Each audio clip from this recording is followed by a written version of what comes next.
Saint-Esprit, continue de travailler. Continue de travailler. Continue de travailler.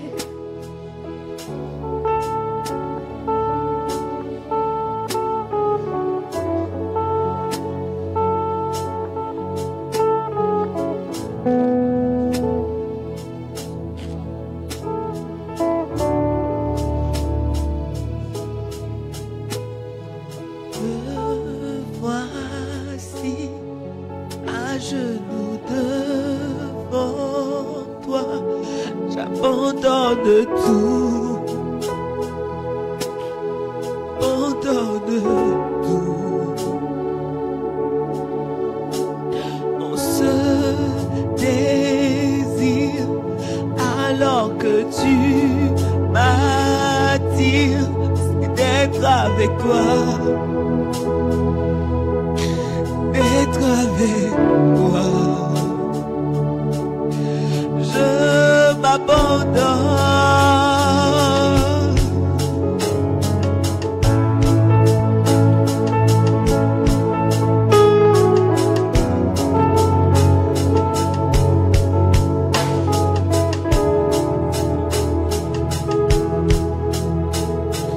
Par ta grâce, viens inonder mon âme. J'ai besoin de toi.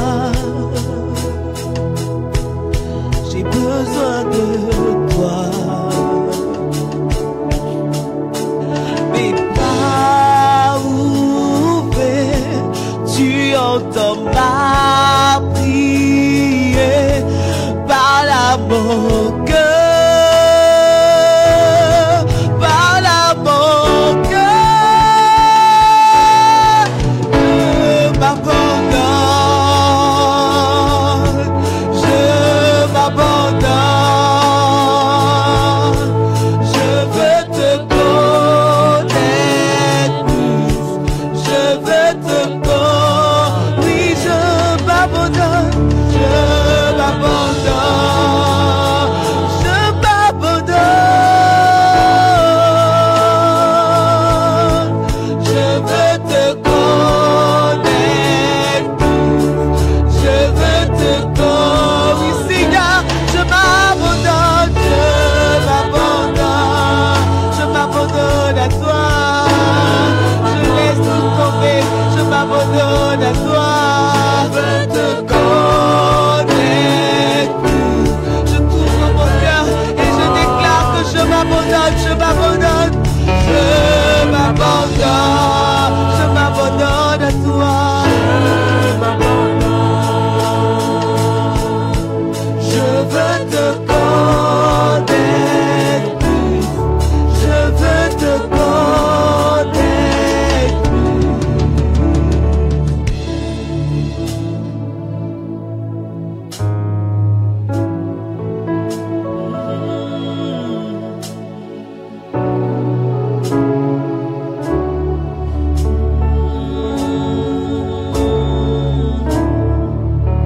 Tel un vent puissant, souffle maintenant. Dieu vient régner, Dieu vient régner en moi. Tel un ouragan, éveille mon âme. Dieu vient régner, Dieu vient régner en moi. Tel un vent puissant, souffle maintenant. Dieu vient régner, Dieu vient régner en moi. Tel un ouragan, éveille mon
l'Éternel. Béni sois-toi pour ton esprit qui nous fortifie et qui nous visite ce matin. À toi seul soit toute la gloire, ô Dieu. À toi et à toi seul. Nous croyons, Jéhovah, que tu as préparé une parole pour nous ce matin. Nous croyons que tu veux nous parler ce matin. Et nous prions, ô Dieu, que tu utilises les serviteurs que tu as choisis. Ton serviteur que tu as choisi, Jéhovah, utilise-le. Tu connais, ô Dieu, les attentes de chacun ce matin en venant en ce lieu. Alors au nom de Jésus, nous prions que cette parole puisse percer les cœurs de chacun ce matin au nom de Jésus et fortifier au Père tout le monde. Au nom de Jésus, nous prions. Nous te remercions déjà. Amen. J'appelle le frère Clément.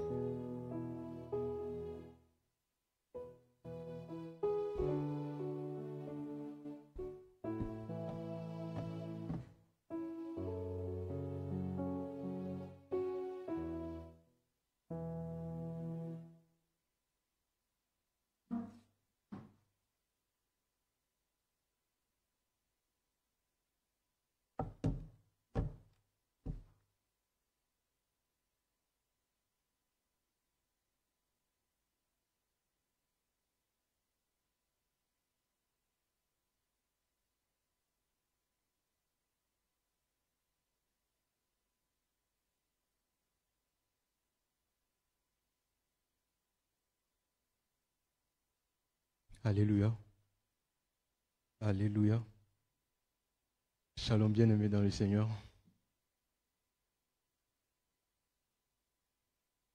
Ça fait du bien d'être dans la présence de Dieu, n'est-ce pas? Amen. C'est difficile de prendre la parole après de pareils moments. On a juste envie que ça continue, qu'on reste là, qu'on demeure dans la présence de Dieu. Mais il faut aussi écouter la parole et avancer. Mais ceci doit nous donner un avant-goût, n'est-ce pas, de ce qui nous attend au ciel. Amen. Ceci doit nous donner un avant-goût de ce qui nous attend au ciel. Nous adorons avec les frères et les sœurs que le Seigneur nous a donnés, mais aussi avec les anges. Amen. Avec les anges, avec tous ces hommes, depuis Adam jusqu'à ceux qui, si c'est nous, donc à ceux qui seront enlevés, à ceux qui seront les derniers à être sauvés. Tous ensemble, nous adorons le Seigneur notre Dieu qui a acquis pour nous un salut éternel. Amen. C'est une joie, un privilège pour moi de me tenir devant vous ce matin pour nous apporter la parole du Seigneur, un encouragement pour quelqu'un, une exhortation. Et je rends grâce à Dieu pour sa fidélité dans la vie de notre communauté. Et louange à son nom pour ces hommes et ces femmes fidèles qui m'ont précédé dans la chair. Depuis le début de ce mois, le Seigneur ne cesse de nous faire du bien, n'est-ce pas, avec ce thème qui nous invite à considérer nos voies et à valoriser la grâce. Je vais commencer mon message de ce matin par une petite histoire qui servira d'introduction à notre partage de ce matin. J'ai quelquefois le souffle coupé à cause de ce qui vient de se passer tout à l'heure. On raconte qu'une veuve, une femme qui a perdu son mari, une veuve qui a perdu son mari avait un enfant, où il y a une famille qui a connu le décès de leur père, donc il est resté que la maman et le fils qui venaient de conditions modestes, d'un environnement assez modeste. Et la maman, c'est le genre de maman dans nos pays qui n'ont pas beaucoup, qui vont au marché, font 2-3 choses en même temps pour pouvoir avoir de l'argent pour subvenir aux besoins de leur famille et surtout, dans l'histoire que je suis en train de raconter, donner de meilleures conditions, n'est-ce pas, d'études à son fils. Donc, on dit que cette dame va rassembler tous les moyens qu'elle a pour inscrire ce fils-là dans une école prestigieuse. Cependant, le fils, au contact de ses camarades de cette école prestigieuse, va commencer à avoir honte de ses origines, de l'environnement, du milieu modeste dans lequel ou duquel il sort. Et un jour, alors que sa mère décide d'aller le chercher pour lui faire plaisir, n'est-ce pas, pour l'accueillir, parce qu'elle voit en lui sa réalisation. Vous savez, nos parents, ils ont toujours ce désir-là de nous voir réussir plus qu'eux. Et quand ils nous voient réussir, ils voient en nous un accomplissement, quelque chose qu'eux, ils n'ont pas fait. Donc, ils voyaient en ce fils-là une réalisation.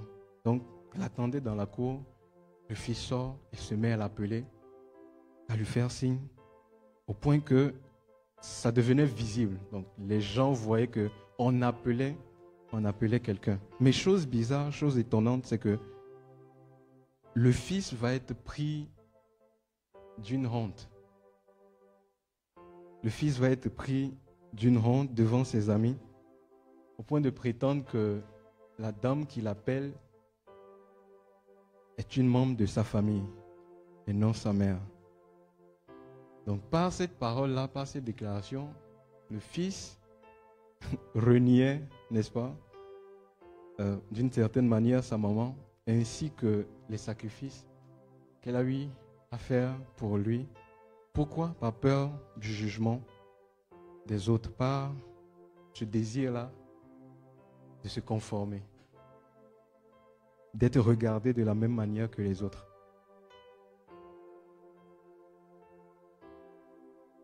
Il a voulu plus la sympathie de ses amis plutôt que d'assumer avec fierté qui il est et d'où est-ce qu'il venait. Vous savez, ce garçon, c'est parfois nous les chrétiens. N'est-ce pas? C'est parfois nous, les enfants, fils et filles de Dieu, qui, dans certaines situations, manifestent de la gêne, de l'embarras, de la honte, à l'idée que nous soyons appelés chrétiens. Nous n'avons pas honte de pleurer dans nos chambres. Nous n'avons pas honte de pleurer à l'église. Nous n'avons pas honte d'élever nos mains, de le célébrer. Mais quand c'est à l'école, quand c'est dehors, quand c'est de l'exercice, quand c'est avec un collègue, quand c'est dans le monde, il arrive quelquefois que nous manifestions cette gêne, cet embarras-là. Et le passage qui fera l'objet de notre méditation de ce matin en touche du doigt. Nous sommes dans Marc, le chapitre 8. Marc, chapitre 8, le verset 27. Du verset 27 au verset 38. C'est une histoire que nous connaissons sûrement. Et nous pouvons trouver aussi ce passage ou cette même histoire relatée dans l'évangile de Luc, le chapitre 9, et Matthieu précisément, Matthieu 16, le verset 13 à 27. D'accord? Il s'agit de l'histoire où le Seigneur va demander à ses disciples, que disent les gens à mon sujet? Nous connaissons cette histoire, n'est-ce pas? Amen.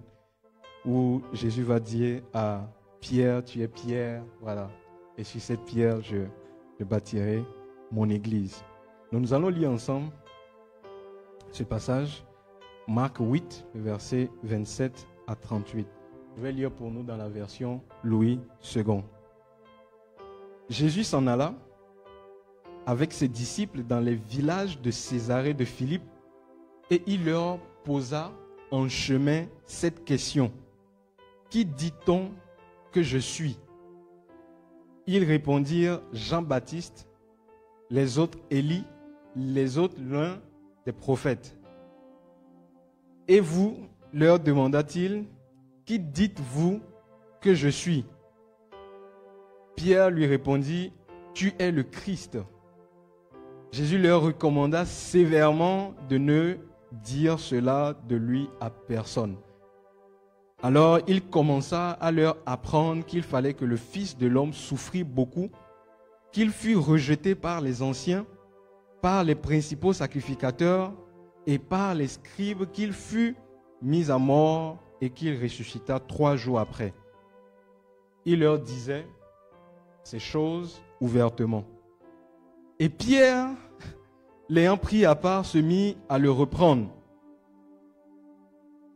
Verset 33, mais Jésus se tournant et regardant ses disciples, reprimanda Pierre et dit, arrière de moi, Satan, car tu ne conçois pas les choses de Dieu, tu n'as que des pensées humaines.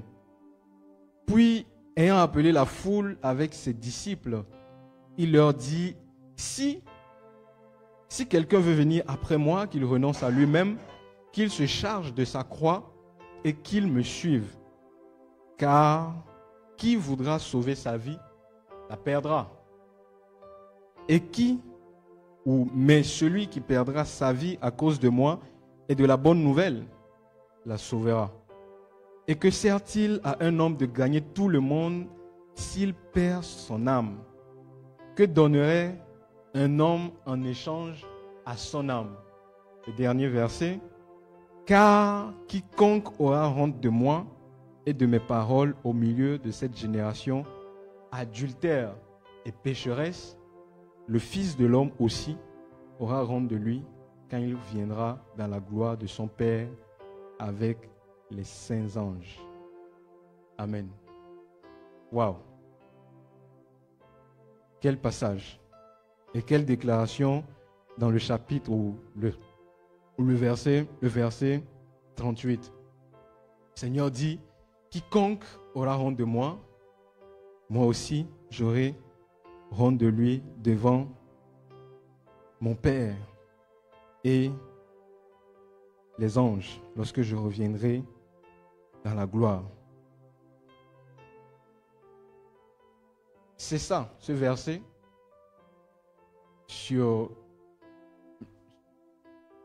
dans le monde cinématographique, on parle de climax. C'est ce qui nous intéresse plus dans le partage de ce matin. Mais avant d'en arriver là, je nous propose de voir un peu le contexte qui précède cette déclaration du Seigneur.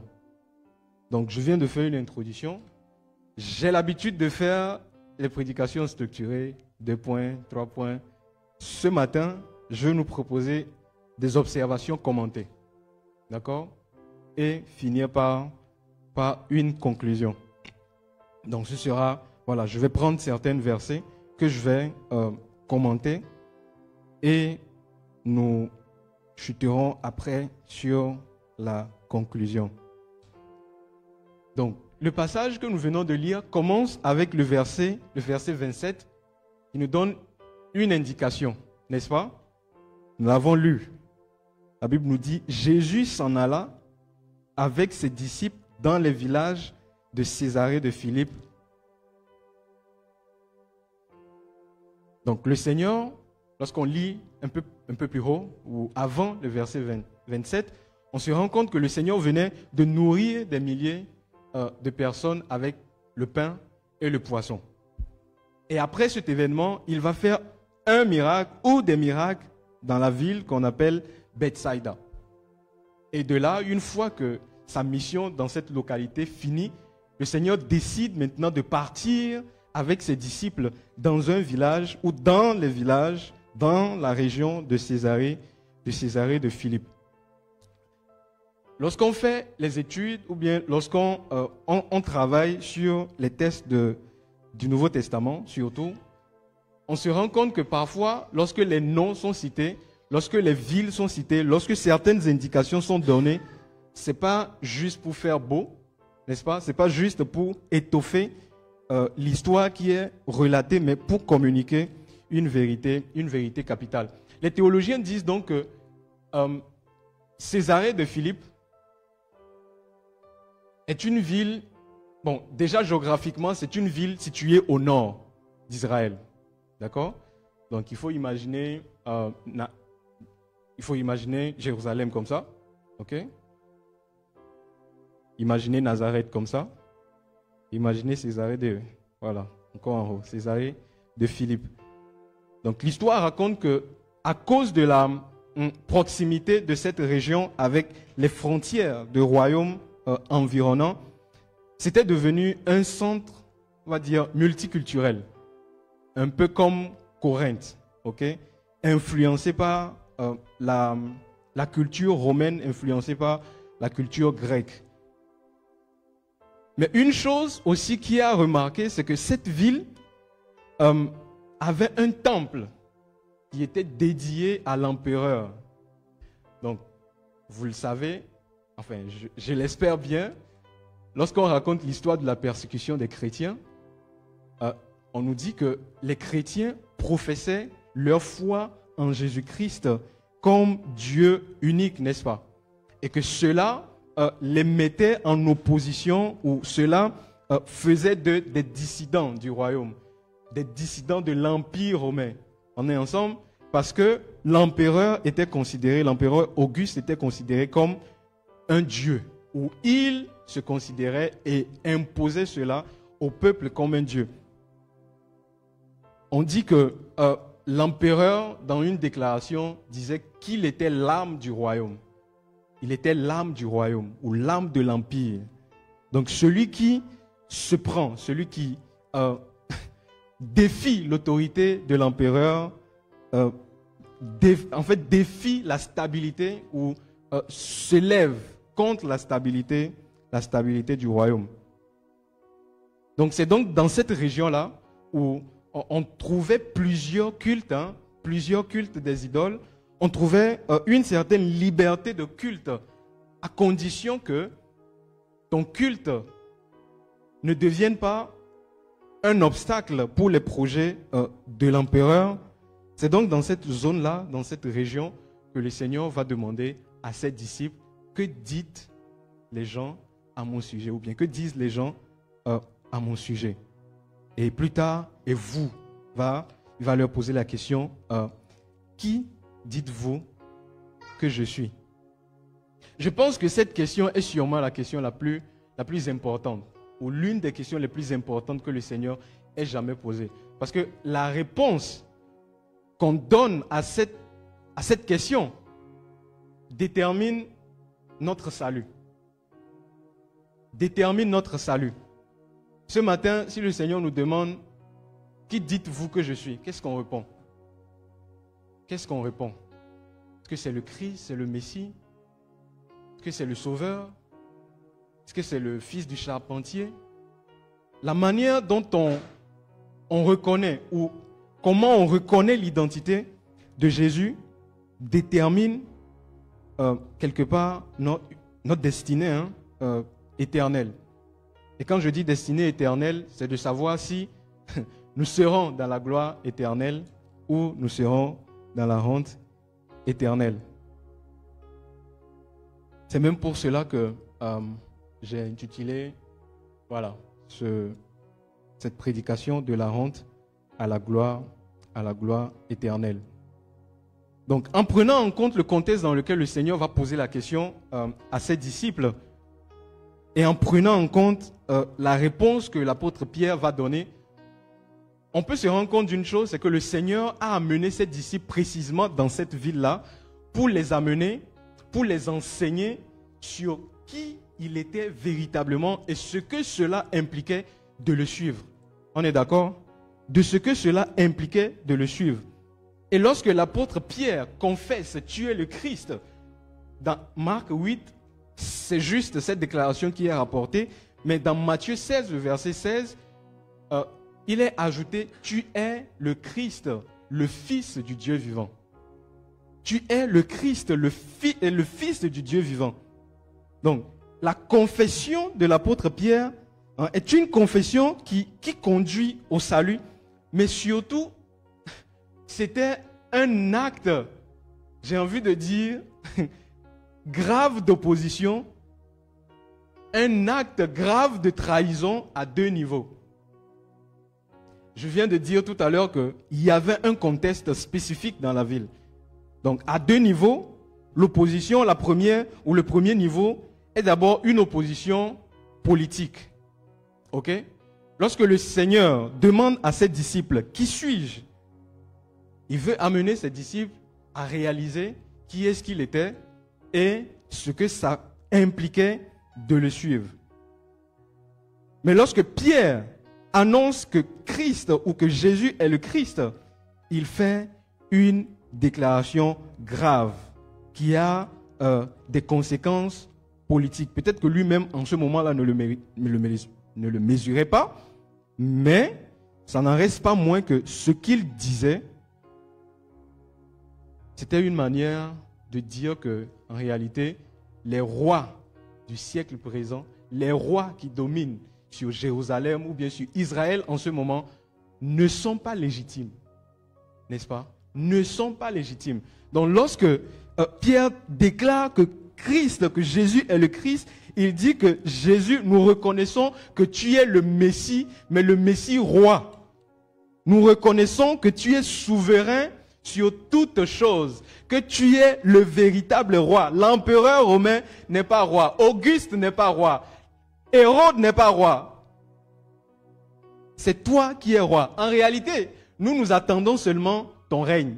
Et tu es là. C'est toi qui dois prendre possession de ce territoire et faire venir le règne de Dieu sur la terre. Rétablir le royaume d'Israël. C'est une manière de contester, n'est-ce pas, l'autorité de l'empereur. De dire que, nous portons allégeance à Jésus-Christ. Donc, un homme qui sort de Nazareth, fils de charpentier, tu oses dire qu'il est roi, qu'il est Messie. Le deuxième niveau d'opposition est spirituel.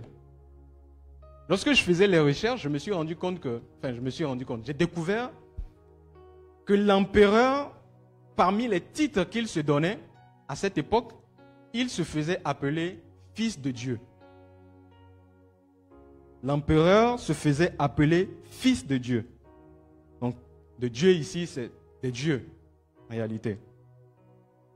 Donc, lorsque l'apôtre Pierre va attribuer ce titre à Jésus-Christ, vous comprenez l'ampleur, la profondeur et la portée de ces paroles. Affirmer, n'est-ce pas, qu'un homme sorti de Jérusalem ou de Nazareth, est fils de Dieu, c'est peut-être pour l'Empire en ce moment une affirmation qu'on peut qualifier de blasphématoire, n'est-ce pas? Blasphématoire envers l'empereur.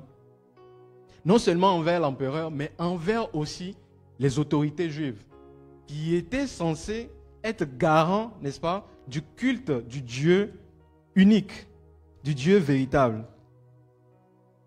Matthieu 16, verset 18-19, Jésus va lui dire, je te dis que tu es Pierre et que sur cette pierre, je bâtirai mon église et que les portes du séjour des morts ne prévaudront point contre elle.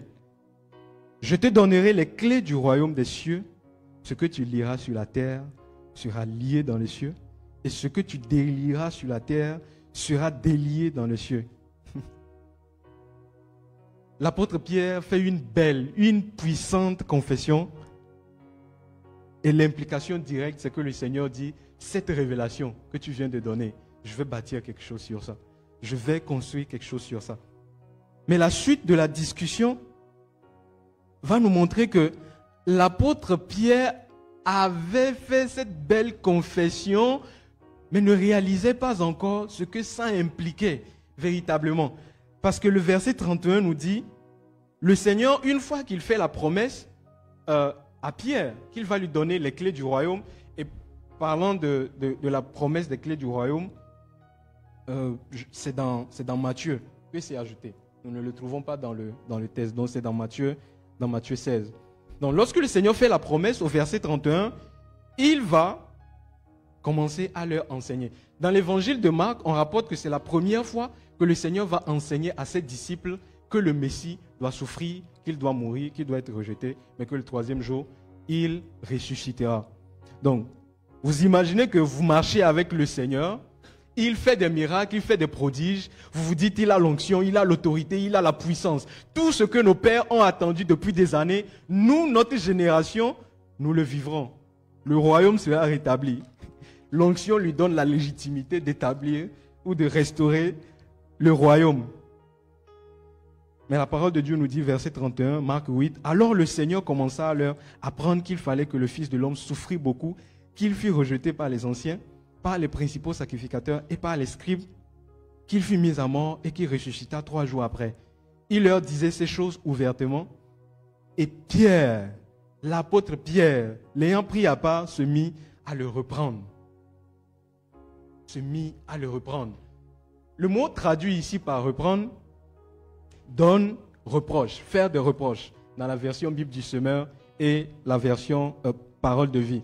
Mais c'est le même mot aussi que le Seigneur utilise dans le verset 30 que nous avons lu, où on dit que le Seigneur parla avec sévérité à ses disciples pour qu'ils ne disent pas la révélation, pour qu'ils ne communiquent pas aux autres la révélation qu'ils viennent de dire, n'est-ce pas, à son sujet. Donc, ce que l'apôtre Pierre fait ici, c'est prendre Jésus de côté et lui faire des reproches par rapport à ce qu'il venait de dire, que le Messie doit souffrir, que le Messie doit être rejeté, que le Messie doit être mis à mort. Je pense que quelque part, si j'étais à sa place, j'aurais fait pareil. Bon, on a quitté père et mère, frères et sœurs, on a quitté nos responsabilités pour te suivre, pour une gloire, n'est-ce pas? Parce que nous croyons en toi, parce que, voilà, nous avons la révélation que tu es le Messie. Il sort d'où ces histoires que tu nous dis, tu dois souffrir. Si tu es rejeté, nous sommes rejetés. Si on te rejette, nous sommes rejetés. Nous qui te suivons, nous sommes rejetés. Ce n'est pas possible.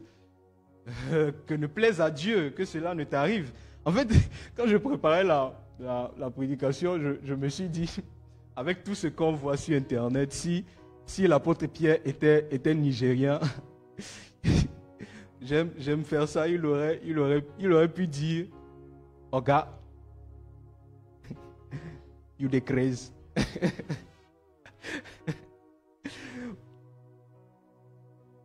Est-ce que ça va chez toi? Tu es le Messie, le libérateur d'Israël. Nous avons attendu, nos pères ont attendu.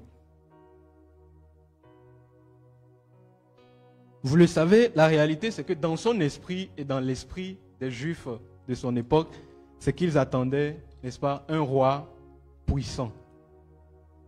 Un Messie avec un pouvoir politique, visible, tangible.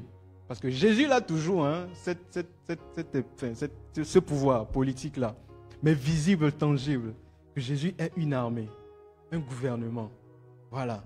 Plus tard, les disciples vont dire, quand tu établiras le règne, non, ce n'est pas les disciples, c'est les parents des disciples. Permets à ce que mon fils, voilà, soit à ta droite et l'autre à ta gauche, parce qu'ils aspiraient à ça. Mais Jésus va dire, ou Jésus va se tourner vers la foule et pulvériser, n'est-ce pas, cette attente qu'ils avaient à son égard. La Bible dit, puis se tournant vers la foule et ses disciples, il redéfinit non seulement la messianité, le fait, enfin, ce que ça fait, ou ce que le Christ est censé faire, mais aussi ce que signifie, je l'ai dit un peu plus tôt, ce que signifie être son disciple. Verset 34, il dit, si quelqu'un veut me suivre, si quelqu'un veut me suivre, si quelqu'un veut venir après moi, qu'il renonce à lui-même, qu'il se charge de sa croix et qu'il me suive. Et c'est précisément ce message d'un roi que nous attendons. Nous voyons en lui le potentiel, le charisme, toutes les ressources qu'il faut pour restaurer le royaume. C'est justement le fait que ce ne soit pas, en fait, la manière dont on veut que les choses se passent, que Dieu, lui, prévoit de restaurer Israël. Le fait de savoir qu'on s'attend à ce qu'un roi, le Messie, vienne dans toute sa gloire, dans toute sa puissance, que ceux qui le suivent soient admirés du peuple, n'est-ce pas? Pas rejeter, admirer du peuple. Qu'on les envie. Qu'on les envie de suivre Jésus-Christ. Qu'on les envie. Vous savez, aujourd'hui, les hommes de Dieu, quand quelqu'un se présente et dit « Je suis fils de tel homme de Dieu », c'est un privilège. C'est un privilège. Il se présente avec fierté. Donc pour les disciples, dire que nous sommes disciples de Christ, c'est dire que, regardez-nous comment nous sommes revêtus de puissance, quoi. Regardez comment est-ce que nous imposons le règne de Dieu sur la terre. Mais Jésus va dire, c'est vrai, je suis le Messie, je suis roi, mais les choses ne vont pas se passer comme ça. Les choses vont se passer autrement. Les choses vont se passer différemment. Verset 38, « Car quiconque aura honte de moi et de mes paroles au milieu de cette génération, adultère et pécheresse, le Fils de l'homme aussi aura honte de lui quand il viendra dans sa gloire, ou dans la gloire de son Père avec les saints anges. » Voyez-vous, bien-aimés, le fondement de la honte potentielle ici, c'est ce message que le Seigneur a annoncé à ses disciples. C'est ce message selon lequel la gloire vient par la croix. La gloire vient après l'humiliation. La gloire vient après le rejet. La gloire vient après les persécutions. Et c'était totalement subversif, c'était totalement inimaginable pour les disciples d'être disciples d'un roi désapprouvé. Vous savez, lors du procès de Jésus, il a été amené devant les autorités religieuses. Ils l'ont désapprouvé. Ils l'ont amené devant les autorités politiques. Ponce Pilate, désapprouvé. Devant le peuple, désapprouvé.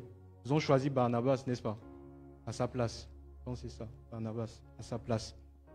Ou Barabbas, pardon. Ils ont choisi Barabbas à sa place. Désapprouvé. Donc le peuple désapprouve le Messie.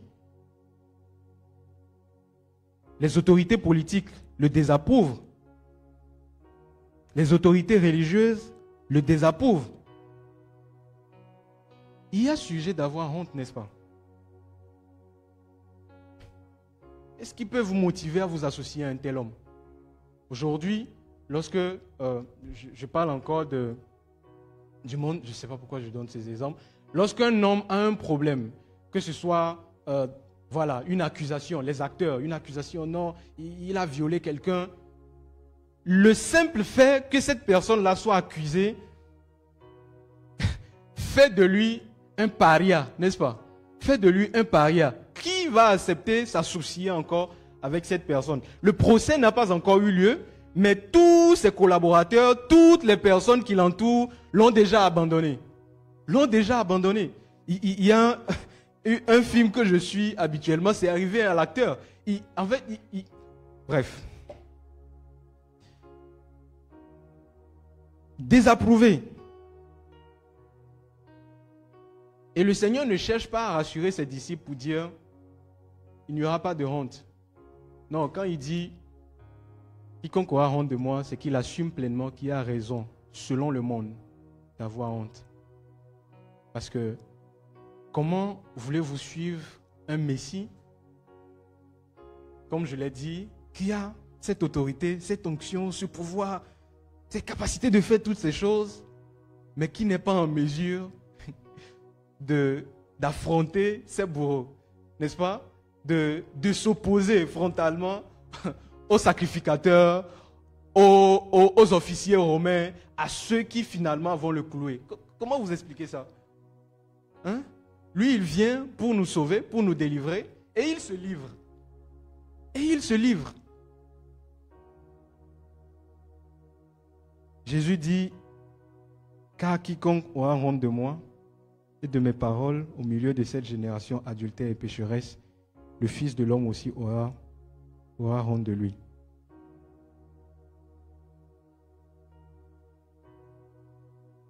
C'est un renversement complet de la logique humaine, du salut, n'est-ce pas? De ce que l'homme doit faire pour être sauvé. Et l'apôtre Paul va faire une belle déclaration dans 1 Corinthiens 1, le verset 18 à 24. Je vais le lire pour nous. C'est beau, c'est long, mais c'est édifiant. Verset 18, 1 Corinthiens, chapitre 1, il dit « Oui, le message de la croix est une folie pour ceux qui perdent leur vie loin de Dieu. Mais pour ceux que Dieu sauve, c'est-à-dire pour nous, il est puissance de Dieu. Dans les livres saints, on dit « Je détruirai la sagesse des sages et je rejetterai l'intelligence des gens intelligents. » Qu'est-ce que le sage peut dire encore et l'homme instruit? Et celui qui discute bien dans ce monde, qu'est-ce qu'ils peuvent dire encore? Dieu a montré que la sagesse de ce monde est une folie. En effet, le monde, avec sa sagesse, n'a pas reconnu Dieu en voyant la sagesse de Dieu. Alors Dieu a décidé de sauver ceux qui croient grâce au message que nous annonçons, et ce message semble fou. Les Juifs demandent des signes étonnants, et ceux qui ne sont pas Juifs cherchent la sagesse, mais nous annonçons un Messie cloué sur la croix. Nous annonçons un Messie cloué sur la croix. Les Juifs ne peuvent absolument pas accepter cela, et ceux qui ne sont pas Juifs pensent que c'est une folie. Mais pour ceux que Dieu appelle, amen. Mais pour ceux que Dieu appelle, mais pour ceux que Dieu appelle, mais pour ceux que Dieu appelle, qu'ils soient juifs ou non juifs, le Christ est la puissance de Dieu et la sagesse de Dieu. Alléluia. Wow. Le Christ est la puissance de Dieu et la sagesse de Dieu. Ce que le monde peut considérer comme folie, ce que le monde peut considérer comme sujet d'avoir honte. Paul dit, c'est la puissance de Dieu et la sagesse de Dieu. De quoi est-ce que nous avons honte? Lorsqu'il est question de partager la bonne nouvelle avec un frère à l'école, dans la rue, quelqu'un nous voit ou quelqu'un nous parle, je ne sais pas, dans la rue, quelqu'un on rencontre, le Saint-Esprit nous dit, prie pour la personne. Et nous on dit, on est dans la rue, les gens vont nous regarder. De quoi avons-nous honte, les amis? De quoi avons-nous honte? Vous savez, je parle de la honte parce qu'en début d'année, lors de l'AG, il était question de faire des disciples, n'est-ce pas? Avec un nombre bien défini. Ce sont les fruits. Il est question de considérer nos voies et de faire valoriser ou de valoriser la grâce. On a fait la retraite ou la rencontre des ouvriers. Les ouvriers, on s'est engagé à amener 2 personnes, 3 personnes, n'est-ce pas? Je ne sais pas si Monica est là. J'étais engagé à amener 3 personnes. De quoi avons-nous honte?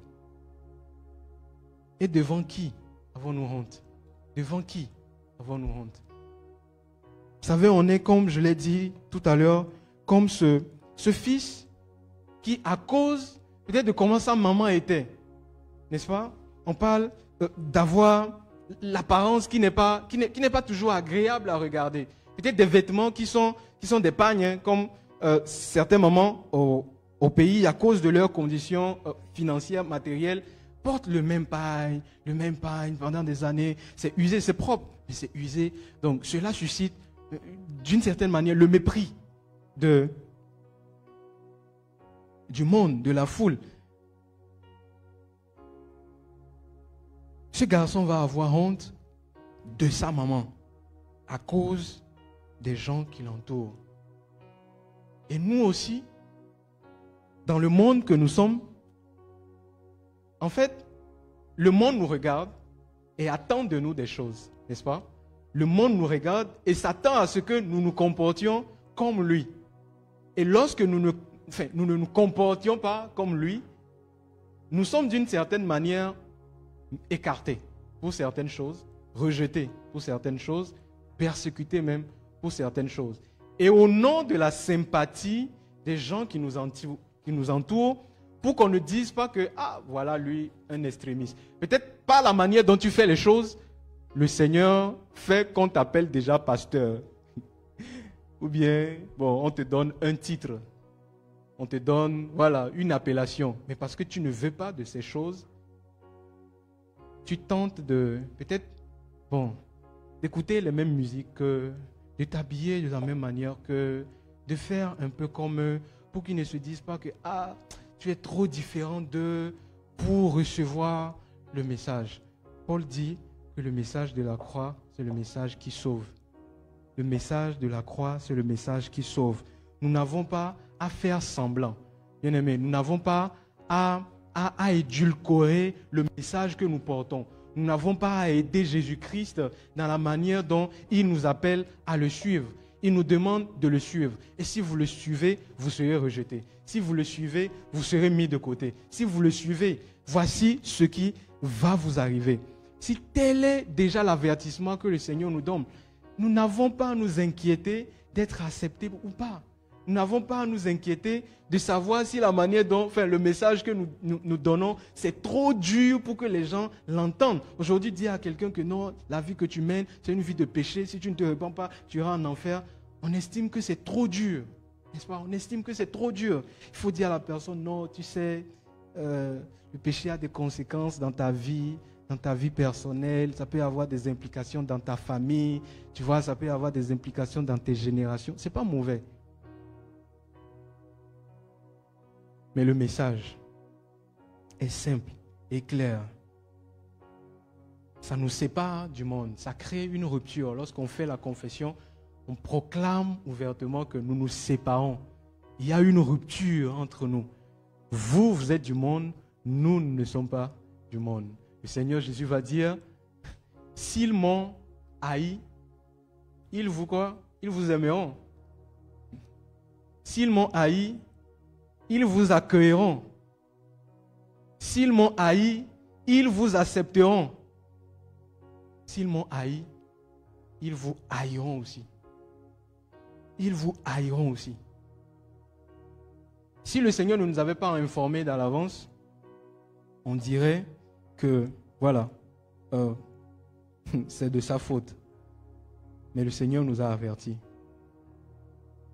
Dire que Christ est le Messie, et nous, ses disciples, c'est reconnaître que nous n'appartenons plus à cette génération que le Seigneur qualifie de pécheresse et d'adultère. C'est accepter de vivre différemment et de se dissocier de ses valeurs, de ses pratiques. Vous savez, c'est un choix courageux que le Seigneur nous invite à faire ce matin. À embrasser, n'est-ce pas, cet appel qu'il nous donne avec joie. Avec joie. De suivre le désapprouvé du monde et être désapprouvé avec lui, afin qu'à la fin, nous soyons approuvés de lui lorsqu'il désapprouvera le monde. L'apôtre Paul va écrire à Timothée, dans 1 Timothée 2, versets 6 à 14. 1 Timothée 2, le verset 6 à 14. C'est pourquoi je t'exhorte à ranimer le don de Dieu que tu as reçu par imposition de mes mains. Car ce n'est pas un esprit de timidité que Dieu nous a donné, mais un esprit de force, d'amour et de sagesse. Verset 8. N'aie donc point honte du témoignage à rendre à notre Seigneur. Amen. N'aie donc point honte du témoignage à rendre à notre Seigneur. N'ayons point honte, bien-aimés, peuple de Tanger, du témoignage à rendre à notre Seigneur. Et il va ajouter, ni de moi, qui est son prisonnier. Il dit, mais souffre avec moi pour l'évangile, car ou par la puissance de Dieu, qui nous a sauvés. Donc, mais souffre avec moi pour l'évangile, par la puissance de Dieu qui nous a sauvés et nous a adressé une sainte vocation, non à cause de nos œuvres, mais selon son propre dessein et selon la grâce qui nous a été donné en Jésus-Christ avant les temps éternels et qui a été manifesté maintenant par l'apparition de notre Sauveur Jésus-Christ qui a détruit la mort et a mis en évidence la vie et l'immortalité par l'évangile. Wow. C'est pour cet évangile que j'ai été fait, où j'ai été établi prédicateur et apôtre, chargé d'instruire les païens. Et il dit, à cause de cela, je suis dans la joie, ou je suis dans l'abondance. À cause de cela, je marche dans les palais de ce monde. Verset 12, à cause de cela, c'est à cause de cela que je souffre ces choses. Mais regardez ce qu'il dit, mais je n'en ai point honte. Mais je n'en ai point honte. Je sais en qui j'ai cru et je suis persuadé qu'il a la puissance de garder mon dépôt jusqu'à ce jour-là. Waouh! Vous savez, pour faire une parenthèse rapide et finir, lorsqu'on a fait le thème, lorsqu'on a abordé le thème du mois dernier de Dieu libère la bénédiction, plusieurs questions revenaient dans nos discussions de savoir si Dieu bénit. La Bible dit, nous avons été bénis, Éphésiens 1:3, nous avons été bénis de toutes sortes de bénédictions. Mais comment se fait-il que voilà, le païen prospère et nous ne prospérons pas? Et ça attire comme la honte au fait. Vous dites que vous avez un Dieu puissant, mais bon, le plus riche du monde, c'est... Vous dites que vous avez, voilà, le Dieu à qui appartient l'or et l'argent, mais bon, vous-même, on vous voit... Bon, on ne peut pas vous envier, quoi. C'est des réalités. Mais le Seigneur dit, ces choses qui peuvent attirer ou qui peuvent nous amener à vouloir peut-être mettre un accent sur l'argent dans l'Église, mettre un accent sur la richesse dans l'Église, mettre un accent sur la prospérité dans l'Église. Pas pour avoir l'argent et mettre cela au service de Dieu, mais démontrer au monde que, oui, voilà, nous aussi, notre Dieu peut bénir. Nous aussi, en fait, le Seigneur est en train de dire que même cette manière de réfléchir, c'est une manière d'avoir honte de lui, de manifester que nous avons honte de lui, tout simplement. Parce qu'il ne nous a pas envoyé dire ça. Une génération perverse, une génération adultère et pécheresse. Le Seigneur dit. Ce matin, alors que considérons nos voix à ce sujet. Nous avons reçu un don inestimable. Nous avons reçu un privilège que le monde ne peut pas donner. Que le monde ne peut pas donner. Et le Seigneur nous invite à valoriser cette grâce-là.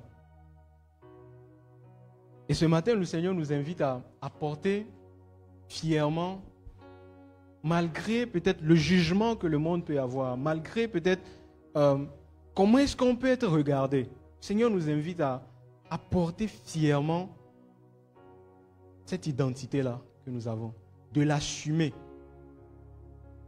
de dire vaut mieux être rejeté des hommes, vaut mieux être mal vu des hommes que de se taire, n'est-ce pas? Que de priver de quelqu'un une parole qui peut le sauver, que de priver de quelqu'un une parole qui peut le bénir, que de priver de quelqu'un une parole qui peut le restaurer. J'ai envie de dire, renouvelons nos têtes ce matin. Relevons nos têtes. Si, voilà, à cause du monde, nous avons baissé la tête, nous avons eu honte d'appartenir à Christ. Parce que tout le monde fait certaines choses et nous non. Parce que nous avons honte d'être mis de côté. Relevons nos têtes ce matin et portons haut l'étendard de la croix. Amen. Lorsque nous confessons Christ, la guerre est déjà lancée. Assumons jusqu'à son avènement. Amen. Assumons jusqu'à son avènement. Et nous savons que celui qui renonce à sa honte, maintenant, de Jésus-Christ, pour valoriser la grâce, sera revêtu de gloire au jour de Jésus-Christ. Amen. Prions.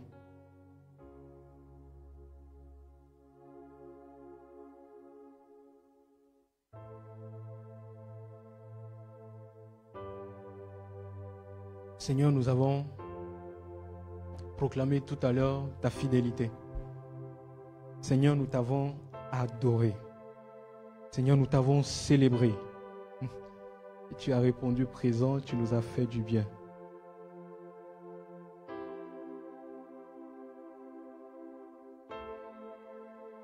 Seigneur, par la manifestation de ta présence, je l'ai dit, tu nous donnes un avant-goût des choses qui nous attendent.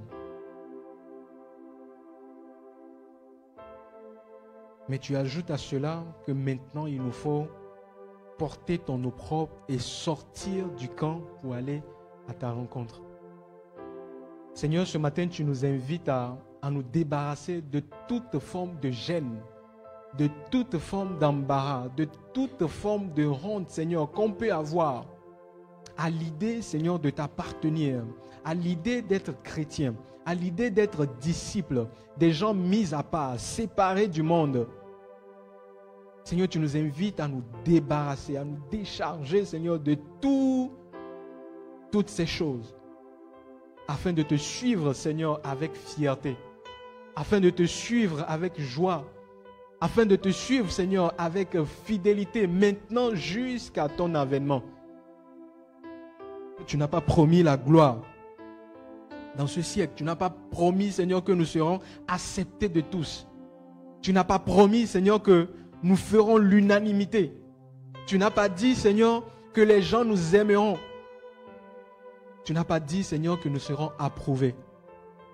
Mais que nous importe être approuvés des hommes ou être approuvés par toi.